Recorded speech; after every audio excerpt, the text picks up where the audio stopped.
Hi there, it's Stuart, and I just thought I'd share some insight in terms of the concept of unresolved emotions. Now, I know a lot of people would have experienced the concept of unresolved business, right? They feel a huge amount of regret on their deathbed, and then this feeling of regret kind of like makes it a very sad ending for them. Now, when you think about yourself going through all of the things of the past, you might begin to project yourself into the future and wonder whether or not these kinds of things will ever emerge. Now, one thing that I know for sure is that people are very good at avoiding bad feelings, right? So avoidance means you just simply sweep it under the carpet, and if you continue to do that over and over and over again, usually you end up turning it into a stumbling block somewhere down the line. I'll give you a few examples.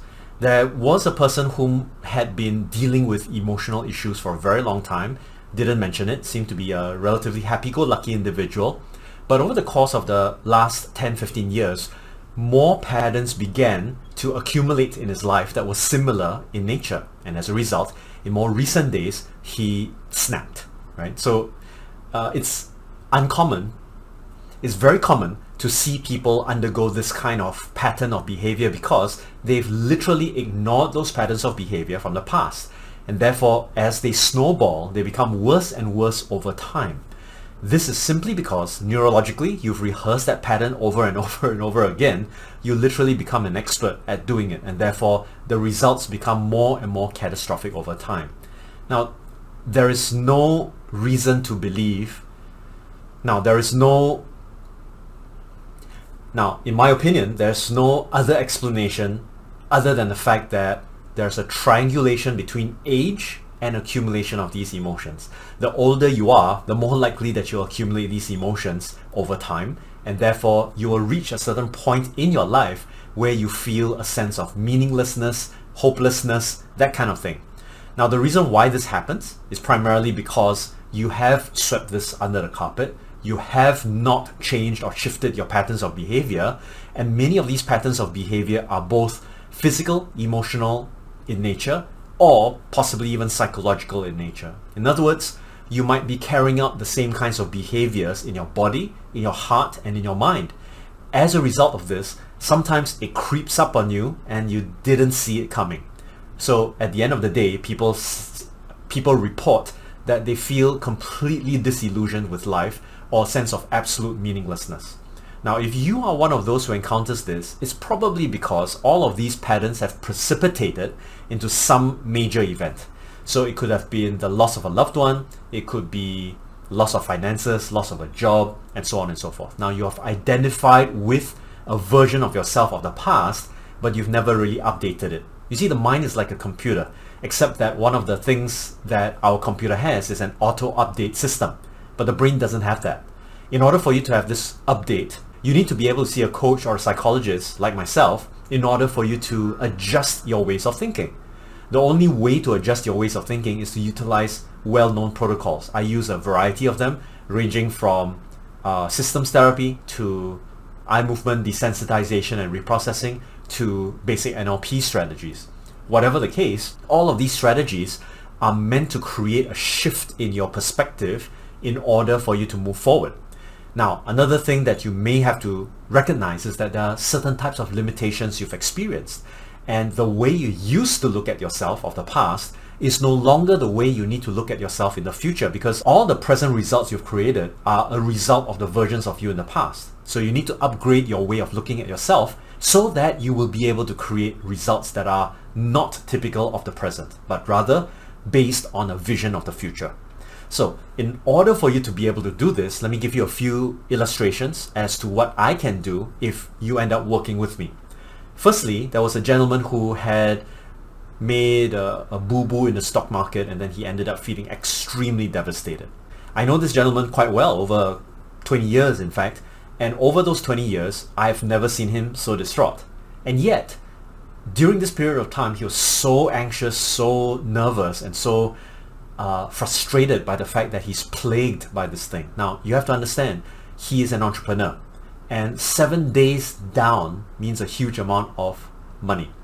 As a result of his debilitating emotion, which other people would take a look at and go like, come on, that's very easy to settle, but it was not easy for him.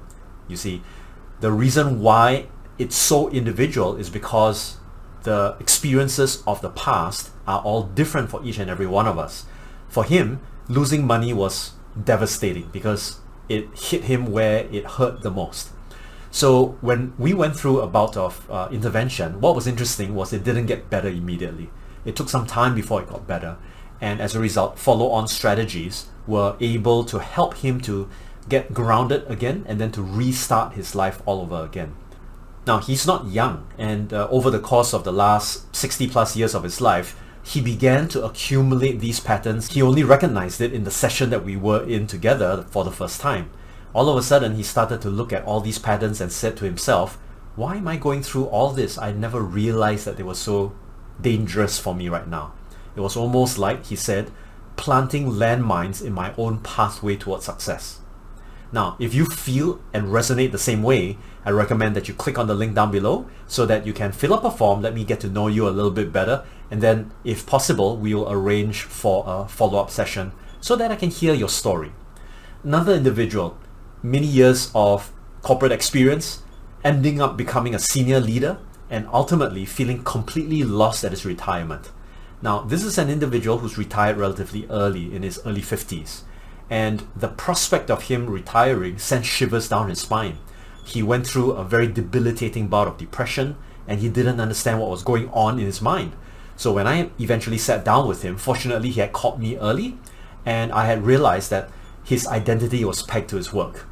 And all this while, he couldn't imagine his future without having to do the job that he'd been doing for the last 35 years.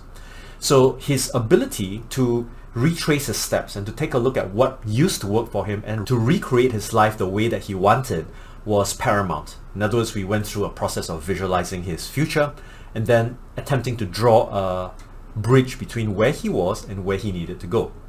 Ultimately, that worked very well for him. Suffice to say, and no coincidences at all, he was offered another senior leadership position that was even greater in scope than what he had previously, and as a result, he's happy right now. Now, a lot of people also encounter this kind of transition not just at a higher leadership level, but somewhere even in middle leadership, especially when your children get married and then you're back with what we call empty nest syndrome. And this is one of the elements of this particular individual. Many things happened to him. His children left him to start their own families. He was alone, and it was very difficult during COVID to be able to handle these sudden changes. Well, they were not really sudden changes, but they were changes that he underestimated. So if that's something like you, go ahead, fill up the form in the description, link down below, and then let's set up an appointment so that we can have a conversation to see whether we fit for longer term coaching in order to elevate yourself from this current situation and challenge. Now, I know a lot of people will wonder, so what exactly is the end benefit of all this? For most people, they don't spend very much time unraveling the problems of their past.